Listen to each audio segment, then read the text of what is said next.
Assalamualaikum warahmatullahi wabarakatuh. Perkenalkan, nama saya Cicit Daryani, NIM 1071711116221, Prodi Manajemen.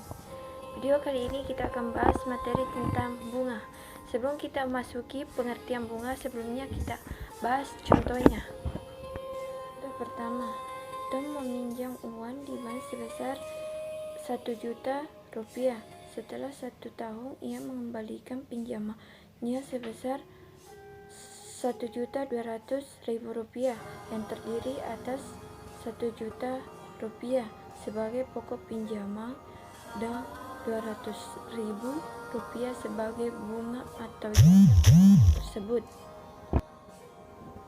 Kemudian contoh kedua, Ardi menabung uang di bank sebesar 1 juta rupiah. Setelah 1 tahun, uang Ardi menjadi 1.120.000 rupiah yang terdiri dari 1 juta sebagai simpanan dan 120.000 rupiah sebagai bunga atau jasa simpanan tersebut. Dari kedua contoh di atas dapat disimpulkan bahwa bunga adalah jasa dari pinjaman atau simpanan yang harus dibayarkan pada akhir suatu jangka waktu tertentu atas persetujuan bersama. Jika besarnya bunga dibandingkan dengan jumlah pinjaman atau simpanan dan dinyatakan dalam bentuk persen, maka nilainya disebut suku bunga dan biasa dinyatakan dalam bentuk persen. Hitungan bunga biasanya dinyatakan dalam jangka waktu tertentu, misalnya 1 bulan, 3 bulan, setengah tahun, dan 1 tahun. Pengertian bunga tunggal. Bunga tunggal, bunga yang timbul pada setiap akhir jangka waktu tertentu, tidak memengaruhi besarnya modal yang dipinjam. Contoh, pada awal tahun 2009, Susi meminjam uang dari sebuah bank sebesar 1 juta rupiah dengan suku bunga 12% setengah 2 tahun. Besarnya bunganya dapat kita selesaikan seperti ini. 2 dikali 12/100 dikali 1 juta rupiah sama dengan 240. Setelah 3 tahun, besarnya bunga sama dengan 3 dikali 12/100 dikali 1 juta rupiah sama dengan 360. Setelah T tahun, besarnya bunga sama dengan T dikali 12/100 dikali 1 juta rupiah.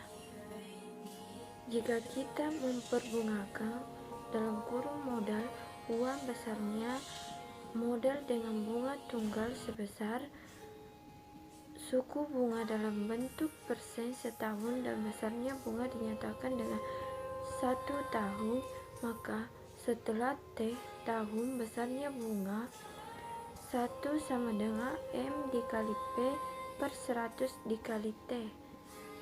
1 sama dengan M dikali P dikali T per 100.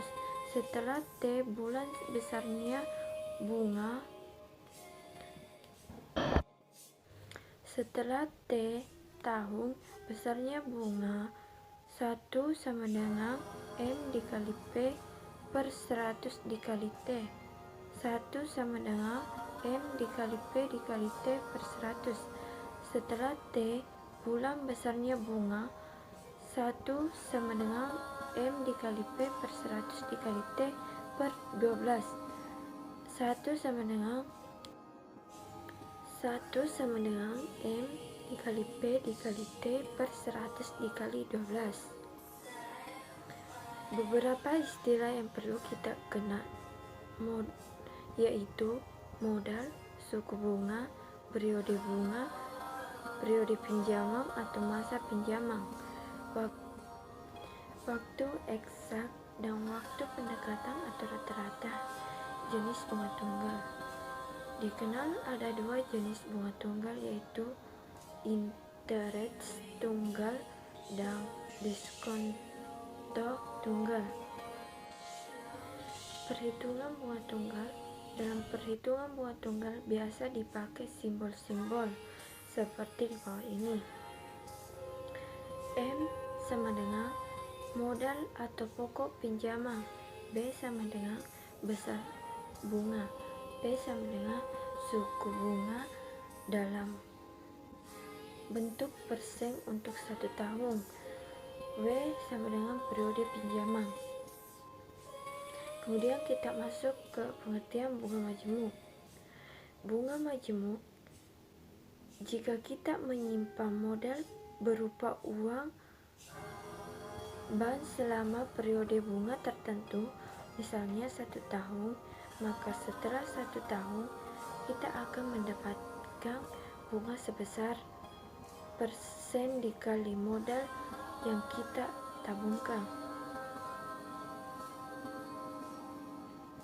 Jika bunga itu tidak kita ambil, tetapi ditambahkan pada modal awal untuk ditabungkan lagi pada periode berikutnya,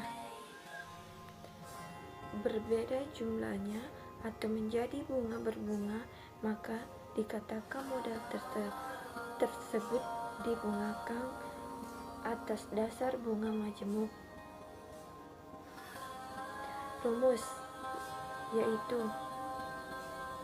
MO sama dengan modal awal tahun 1, M1 sama dengan modal akhir tahun 1 sama dengan MO ditambah B1 modal awal tahun 1 ditambah bunga akhir tahun 1, M2 sama dengan modal akhir tahun 2, M1 ditambah B modal akhir tahun 1 ditambah bunga akhir tahun 2, M3 sama dengan modal akhir tahun 3 sama dengan M2 ditambah D3 modal akhir tahun 2 ditambah bunga akhir tahun 3. Jika M adalah modal awal, P sama dengan suku bunga majemuk, N sama dengan periode pinjaman, maka MN dalam kurung modal setengah N periode balas kurung dapat dirumuskan sebagai berikut.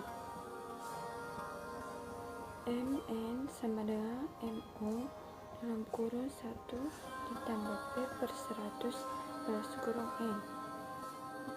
Perhitungan bunga majemuk. Contoh, seorang meminjam uang sebesar 10 juta rupiah dalam jangka waktu pinjaman 3 tahun. Pada akhir tahun pertama, modal menjadi 10 juta ditambah 4 per 100 dikali 10 juta sama dengan 10.400.000 rupiah, dianggap sebagai modal baru tahun kedua.